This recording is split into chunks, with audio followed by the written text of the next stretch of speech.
Kratka istorija utakmica ove dve ekipe u elitnom rangu takmičenja imala poprično reprizu iz prošle sezone u Inđijskoj hali sportova.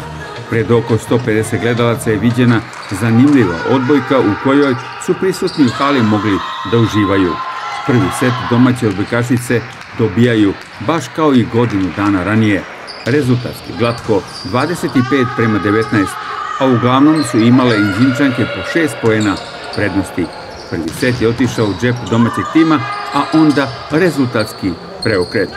U drugom setu Srem diktira rezultat na semaforu, a domaći sastav ima posle poena Kojedinović rezultatski priključak 13:15.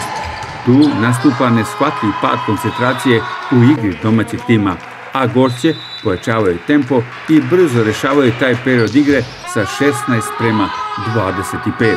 Treći set i sve do finiša istog domaći sastavi u vojstvu. Na poen kapitenke Vulić imaju rezultat 18:16.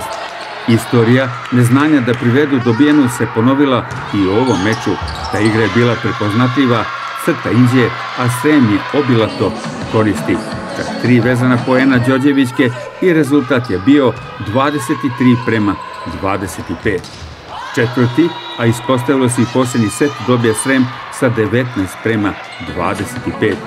Sjajne role su imale Mihajlović, Ivković, Đorđević i sva 3 boda su otišla u prestonicu Srema za 1:3 u setovima. Desilo se kao i prošle godine, znači posle tog nekog prvog seta koji smo odigrali katastrofalno, devojke su se motivisale, ušle su u drugi set mnogo jače, mnogo spremnije i to se sve pokazalo na terenu. Srem je ponovo bio koban za Inđinčanke, u svim pogledima su zaslužile pobedu. Slična utakmica kao i sve prethodne sa Sremom, nažalost. Očigledno da još nismo dovoljno kvalitetni da pobedimo Srema. Ima to veze i sa snagom, verovatno i sa brojem sati koje mi treniramo. Sve to ima negde svoje, ali kada ne znate da iskoristite šanse u trećem setu i kada imate samo jednog raspoloženog igrača, onda to nije dovoljno da se pobedi Srem. U Sremskoj Mitrovici se narodnog vikenda očekuje spektakl.